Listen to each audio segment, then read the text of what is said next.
శ్రీ గురుభ్యో నమః. శ్రీమాత్రే నమః. ఈ రాశి ఫలాలు ఎప్పటి వరకు అంటే దసరా వరకు ఈ రాశి ఫలాలు వ్యాలిడ్. ఇప్పుడు చెప్పేటువంటి రాశి ఫలాలు అప్ టు దసరా వరకు, అక్టోబర్ వరకు, అంటే ఆగస్టు సెప్టెంబర్ ఈ 2 monthsకి అయితే ఈ యొక్క రాశి ఫలాలు వ్యాలిడ్ ఉంటాయి. కాబట్టి చెప్పేది జాగ్రత్తగా వినండి. ఎందుకోసమంటే గురుగ్రహం మళ్ళీ అక్టోబర్లో మారుతాడు, నవంబర్లో మారుతాడు.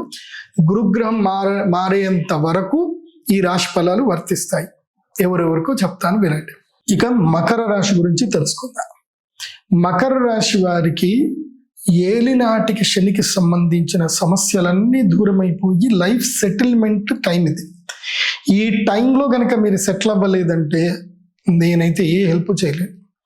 ఇప్పుడు ఏంటంటే చంచల స్వభావం వదిలేసి ఎక్కడైనా ఒక చోట సెటిల్ అయిపోవాలి. ఇప్పుడు ఇంకా కొత్త ఎక్స్పెరిమెంట్స్ లేవు. ఇంకా ఇప్పుడు ఈ 7.5 సంవత్సరాల్లో అనుభవాలన్నీ కూడా చూసుకొని ఈ 3-4 months లోపల సెటిల్ అవ్వడం అనేది మకర రాశి వారికి చాలా ఇంపార్టెంట్.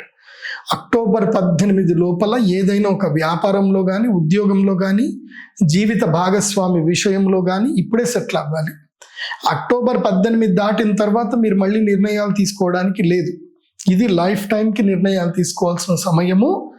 ముఖ్యంగా ఎవరైతే 23 ఏళ్ల నుంచి తీసుకొని 35 ఏళ్ల మధ్య ఉండేటువంటి వాళ్లకు వివాహము కానీ, వ్యాపారం కానీ, గృహయోగం కానీ వీటన్నిటికి సంబంధించిన నిర్ణయం తీసుకోవాల్సిన సమయం. ఇప్పుడు మీరు ఏ నిర్ణయం తీసుకుంటారో అది తప్పకుండా మీకు కలిసి వస్తుంది, అందులో డౌట్ లేదు. మీరు విదేశాలకు వెళ్దాం అనుకుంటున్నారు, ప్రయత్నం చేయండి, అయిపోతుంది. మీరు రాజకీయం లోపలికి వెళదాం అనుకుంటున్నారు, ఇప్పుడు బిగినింగ్ చేయండి, కలిసి వస్తుంది.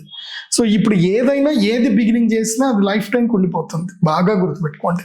ఎందుకోసం అంటే ఏలినాటి శని అయిపోయిన తర్వాత శని ఏం చేస్తాడు అంటే 2.5 సంవత్సరాల పాటు తాను 7.5 సంవత్సరాలు ఎంత కష్టపెట్టాడో ఈ మిగతా 2.5 సంవత్సరాల్లో అది కూడా బిగినింగ్ ఫస్ట్ 5 months లోపలనే ఆయన ఏం చేస్తాడు అంటే బ్లెస్సింగ్స్ ఇచ్చేస్తాడు.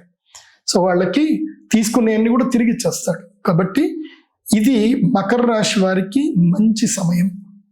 ఇప్పుడు వ్యాపారం చేయడం కానీ, ముఖ్యంగా సంతానం పొందే విషయంలో కూడా మకర రాశి వాళ్ళు ఇప్పుడు ఉద్యుక్తులు అవ్వాలి.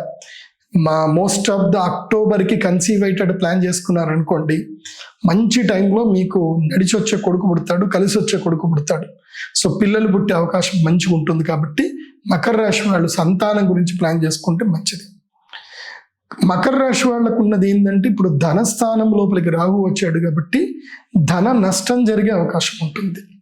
ఆ రాహు వల్ల ధన నష్టం జరగకూడదు అని అంటే మాత్రం మీరు నేను చెప్పినట్టుగా విశేషమైనటువంటి మాల ఉంటుంది. ఏమిటి అంటే వారాహి మాల ఉంటుంది. ఈ వారాహి మాలను మెడలో ధరించండి. ధనుసు రాశి వారికి ఎలాంటి నెగిటివ్ ఉండదు. ఒకవేళ మీరు వారాహి మాల ఎఫర్ట్ చేయలేకపోతే మీరు తప్పకుండా ఏం చేయండి అంటే బగలాముఖి యాగానికైనా సరే రండి. అందుకోసం అంటే వారాహి మాల వేసుకున్నా కానీ బగలాముఖి యాగం అయితే తప్పకుండా చేసుకోవాలి. మకర రాశి వాళ్ళు రండి, చేసుకోండి.